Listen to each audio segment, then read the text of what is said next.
First and foremost, I think every channel has a purpose, right? Whether it's Hmm. YouTube for education, whether it's social for inspiration and reach and getting in front of new people. But I think when you mention strategy, it's really Yeah. important to own your consumer data and to own your consumer experience. So the way I think about like the social tie-in to Firework, um, that same content that you have in social sometimes can work on your own property.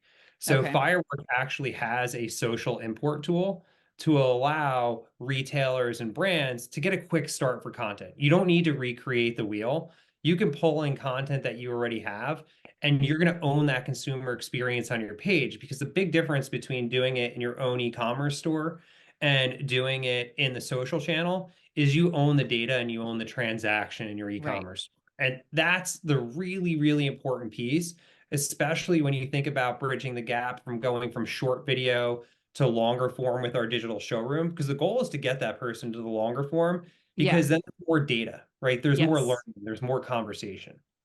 How do you help them think about creating the content though? Like that's what my question is. Like if I'm starting out this journey with a platform like yours, like are you thinking about, okay, I'm still creating content for social. I'm going to use some of that content potentially on my brand's own website. But then what are the other like buckets of content or even associates or like partners that you need to bring in to like be available at every one of those touch points that you just said are so important?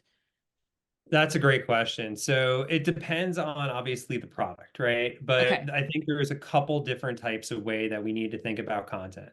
The first one to me is education, right? People need to know about that product. They need to know Hmm. about that service, and they also need to be able to ask questions about it.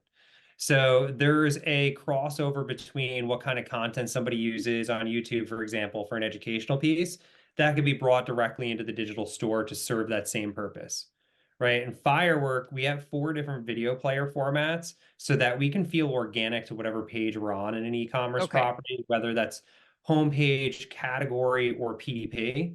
And at the end of the day, you might have a different tactic for each page, right? So education might happen on the PDP because it's the last mile. Someone's there, they really want to know about the product. That kind of content can be shared with social, right? There might be a lot of Okay. educational content on social that they want to pull in.